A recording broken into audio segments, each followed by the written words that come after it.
Omen. Oleh Lexi Su. Bagian 7. Part 2. Kuhapus air mataku dengan punggung tangan, lalu aku berkata dengan nada sengak yang terdengar normal di telingaku, bukan siapa, tapi apa, tahu. Oke. Pandangan si ojek melunak, demikian juga cekalannya di tanganku. Kulirik tangannya yang masih juga memegangiku dengan gaya sangat mencolok, tapi dia tetap tidak melepaskanku. Apa yang bikin kamu nangis? Akan gue ceritain, asal lo bawa gue pergi dari sini. Memangnya kamu mau kemana? Tanyanya dengan tatapan tetap melekat padaku. Buset, aku jadi deg-degan. Kemana aja asal jauh dari tempat ini. Aku diam sejenak, lalu menambahkan, dan juga jauh dari rumah. Si ojek mengangguk. Oke, ayo, kita jalan. Secepat kilat, motor si ojek meluncur keluar dari bilangan Senayan. Tadinya kukira aku bakalan diajak makan di warteg atau warung pecel lele di pinggir jalan. Tak dinyana, motor si ojek meluncur halus ke dalam pelataran parkir Kartika Chandra. Wah, rupanya aku bakalan diajak makan hokben. Mantap juga si ojek ini. Saat kami berhenti, aku melepaskan helm dan berkata, wah, boleh juga loh, Jack. Lagi banyak tarikan ya, hari ini. Lumayan, sahut si ojek ringan. Lagian, siapa tahu ini bisa bikin kamu terhibur. Cengiranku lenyap tatkala si ojek membawa kami memasuki pelataran gedung. Lebih sok lagi saat si ojek menarik tanganku ke arah pintu planet Hollywood. Mendadak kusadari, kayaknya si ojek sudah salah jalan. Mungkin dikiranya lewat sini pun kami bisa memasuki hokben. Dengan penuh pengertian ku tarik bahunya dan berbisik, Jack, kayaknya kita nyasar ke tempat yang berbahaya deh. Masa? Si ojek tampak heran. Gak deh kayaknya. Cowok ini betul-betul goblok. Padahal kami sudah berdiri di bawah papan nama dengan tulisan planet Hollywood besar-besar. Atau, jangan-jangan dia tidak bisa baca tulis. Yah, aku kan tidak tahu. Maksudku, ini si ojek, orang yang berasal dari dunia yang sangat berbeda denganku. Dari sekian banyak profesi yang tidak bergengsi, dia malah memilih menjadi tukang delivery manusia. Maksudku, kalau dia jadi tukang delivery pizza, setidaknya dia bisa mengenakan seragam keren dan bawa-bawa makanan lezat yang bisa kuminta. Belum lagi mereka punya kesempatan untuk naik pangkat, jadi tukang cuci loyang pizza, misalnya. Tapi tukang ojek sama sekali tidak punya apa-apa selain motor yang jok belakangnya semakin lama semakin tipis karena diduduki berbagai macam pantat. Oke, jok belakang motor si ojek memang masih kencang dan enak diduduki, tapi kita kan tidak tahu nantinya benda itu bakalan berbentuk seperti apa. Mengerti kan, maksudku? Intinya, yang mau ku sampaikan adalah, aku tidak tahu apa-apa soal si ojek dan jalan pikirannya, juga latar belakangnya. Bisa saja dia tinggal di gubuk derita yang bocor setiap kali hujan deras dan tidur di atas tikar yang sudah bolong-bolong, dan satu-satunya harta benda yang dia miliki hanyalah si Kawasaki Ninja super mahal yang barangkali dibelinya dengan meminjam uang dari lintah darat. Mungkin saja dia terpaksa harus menyabung nyawa setiap hari supaya tidak dihajar para tukang pukul mafia. Oke, aku sudah ngelantur berat. Mungkin seharusnya aku straight to the point alias langsung nembak. Kita kayaknya nyasar deh, Jack. Hokben kan adanya di sebelah. Gak nyasar kok, sahut si ojek dengan muka pede yang tidak pada tempatnya. Kamu kan lagi sedih, dan orang yang lagi sedih biasanya butuh makanan enak. Wah. Ucapan itu terdengar amat merdu di kupingku. Tapi tidak, aku tidak boleh egois. Masa hanya karena kepingin makan makanan enak, aku tega membiarkan si ojek jadi bulan-bulanan lintah darat. Memangnya hatiku terbuat dari apa? Berlian. Kalau iya, aku sudah tidak ada di sini, melainkan sedang mengipas-ngipas duit di Las Vegas sambil bilang, barusan kalah $1 juta, tapi nggak masalah. Duit gue masih banyak. Oke, stop berhayal lagi. Kembali ke kenyataan, Jack, tegurku dengan muka bijak plus welas asih. Makan hokben juga nggak apa-apa. Buat gue, hokben juga enak kok. Coba lo bayangin beef teriyakinya yang banyak bawang itu, rasanya maknyus bener. Kamu kebanyakan nonton wisata kuliner tuh, sampai-sampai ngikutin cara bicara om-om yang sering nongol di situ, cetus si ojek nggak nyambung. Udahlah, nggak usah banyak protes. Hargai niat baik orang dikit kenapa sih? Bukannya gue nggak menghargai, rupanya pendapatku sama sekali tidak berarti bagi si ojek. Tanpa menungguku menyelesaikan ucapanku, dia menghampiri resepsionis yang tersenyum cerah pada kami. Ini berarti sudah tidak ada jalan kembali, karena tidak mungkin kan aku menyeret cowok seberat 70 kg atau sekitar segitu dari hadapan cewek cantik yang sanggup melemparkan senyum maut. Yang benar saja. Kenapa aku jadi uring-uringan begini? Seakan-akan aku sedang jealous, gitu. Ih, amit-amit. Selamat malam, sapa si cewek dewasa super cantik tersebut. Untuk berapa orang? 2, sahut si ojek dengan suara rendah yang keren. Astaga, ada apa sih denganku? Kenapa mendadak aku merasa si ojek cool banget? Area no smoking, ya. Wah, si ojek bisa bahasa Inggris juga. Mana gayanya pede banget, seakan-akan dia sudah biasa berada di tempat-tempat keren seperti ini. Apa, jangan-jangan dia sebenarnya cowok kaya yang sedang menyamar jadi tukang ojek? Gak mungkin. Ini kan bukan cerita Cinderella atau semacamnya. Ini kenyataan. Tukang ojek ya tetap tukang ojek. Paling-paling dulu si ojek pernah kerja di restoran elit. Yep, pasti bukan karena dia pangeran ganteng yang sedang menyamar. Yah, sebetulnya si ojek nggak jelek-jelek amat sih. Astaga, ada apa sih denganku? Orang yang mendengar semua ini dan belum kenal denganku pasti akan mengira aku sedang tergila-gila pada si ojek. Aku harus berhenti meracau yang tidak-tidak tentang si ojek. Silakan, ini menunya. Mau pesan sekarang? Aku membolak-balik menu yang disodorkan dan nyaris tersedak ludah sendiri. Buset, si ojek bisa jantungan saat disodori bil nanti. Aku menyikut si ojek dan berbisik, Jack, gue pesan menu anak-anak ajalah. Cewek rakus kayak kamu mana mungkin bisa kenyang makan menu anak-anak. Cemooh si ojek. Sebelum aku sempat membalas omongannya yang menyebalkan itu, si ojek sudah mendongak ke arah si pramusaji yang cantik dan berkata, tolong bawakan home loan buat nona ini dan indecent proposal untuk saya. Buset, memangnya aku dianggap apaan sampai-sampai dipesankan minuman anak kecil begitu. Tapi lebih mendinglah daripada harus menenggak minuman bernama indecent proposal yang kedengarannya vulgar banget. Semua ini sudah cukup mengejutkan, tapi mulutku makin ternganga lebar saja saat si ojek memesankan makanan untuk kami berdua dengan bahasa Inggris yang kedengarannya keren banget di telingaku, mulai dari 2 hidangan appetizer, main course berupa steak, hingga 5 macam kue untuk dessert. Sampai pada satu titik kurasa rahangku mulai pegal, barulah kusadari betapa culunnya gayaku. Buru-buru aku memasang tampangku. Namun, saat si pramusaji meninggalkan kami, aku tidak sanggup menahan diri lagi. Jack, siapa sih lo sebenarnya? Si ojek tampak GR mendengar pertanyaanku itu. Gak usah mikirin macam-macam dulu. Sekarang lebih baik kita menikmati minuman kita dulu. Oke, mungkin saja aku memang memiliki hati yang imut-imut bagai anak kecil, karena minuman bernama home loan itu terasa enak sekali di lidahku. Sebelum aku sempat berpikir, gelasku sudah kosong. Gak apa-apa, kata si ojek saat aku mulai panik dan menunjuk-nunjuk gelasku dengan bunyi gagap yang tidak jelas. Kita bisa pesan lagi. Kamu mau minuman yang sama? Kalau ada teh botol aja deh, kataku dengan suara tercekik. Si ojek mendongak pada pramusaji yang menghampiri. Home loan satu lagi. Sampai saat ini aku sudah nyaris gila.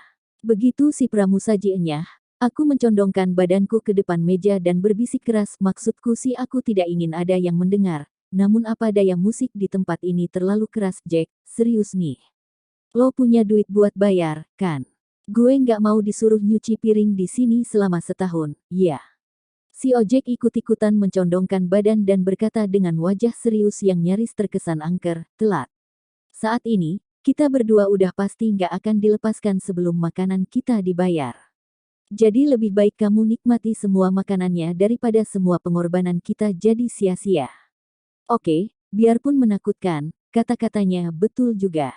Ya sudahlah, akan kusikat abis semua hidangan yang ada di atas meja, termasuk kepunyaan si ojek kalau dia tidak sanggup menghabiskannya. Sabar, Neil. Gak usah langsung ngerebut makananku gitu dong. Kalau kamu mau kan tinggal pesen seporsi lagi. Orang ini benar-benar tidak tahu diri. Setelah menakut-nakutiku begitu, dia masih berani mengajakku pesan lagi. Kalau bukan tidak tahu diri, berarti dia sudah gila. Kenapa aku bisa terjerat dalam masalah yang begini memalukan? Omong-omong, lamb chop kepunyaan si ojek ternyata enak banget. Mungkin bagus juga kalau aku pesan seporsi untuk diriku sendiri juga. Toh sudah kepalang tanggung. Kuangkat tanganku untuk memanggil pramusaji. Bak, Satu porsi lamb chop lagi, hei. Aku memelototi si ojek yang sedang asyik mengunyah kentang goreng yang diambilnya dari piringku. Ngapain lo ngembat makanan gue? Sono, pesan satu lagi. Si ojek nyengir. Gaya banget ngomongnya. Oke, nanti kamu yang bayar, ya. Aku mendengus. Mimpi aja sana. Ngojek aja gue ngutang. Iya, tukang ngutang biasanya emang banyak gaya.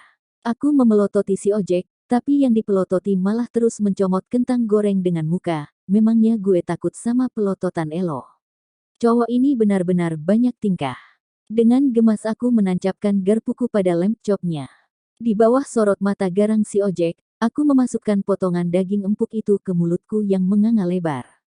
Setelah itu, aku mengunyah dengan berisik sambil mengacungkan tanda peace dengan jari telunjuk dan jari tengahku.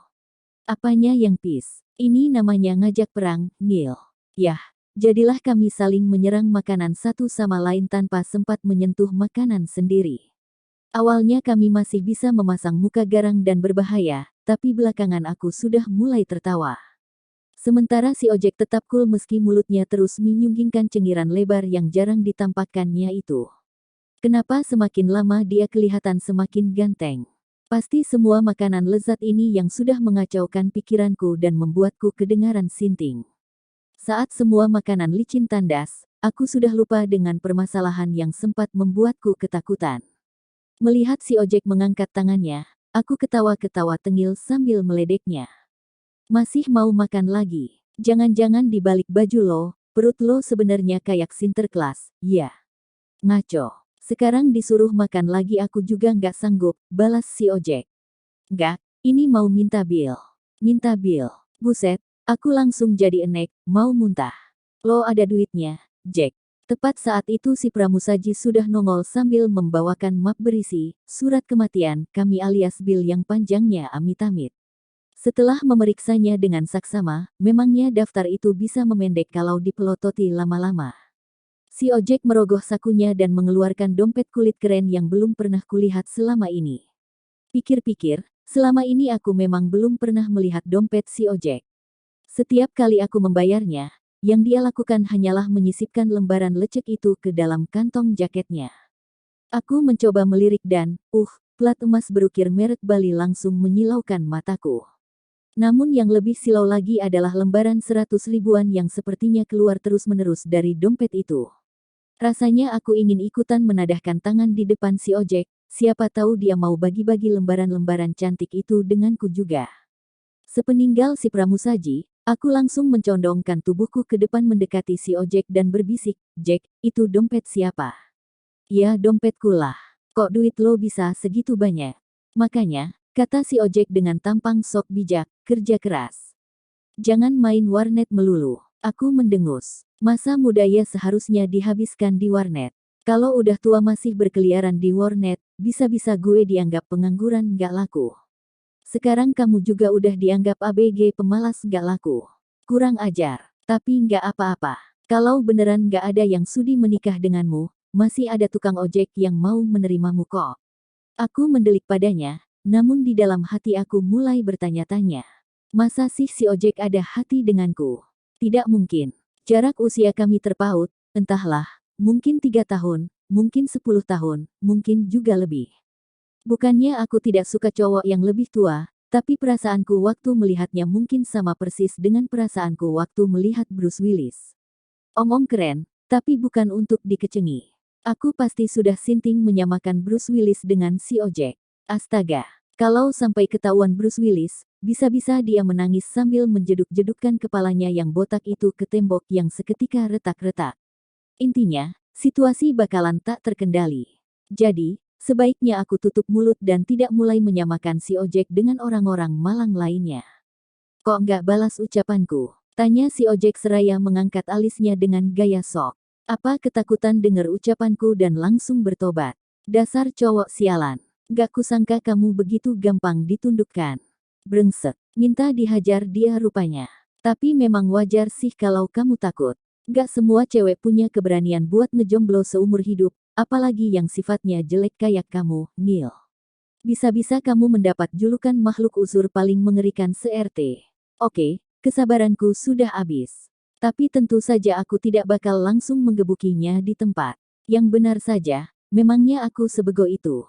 Aturan penting dalam permainan gebuk-menggebuk adalah, lakukan di tempat yang sepi.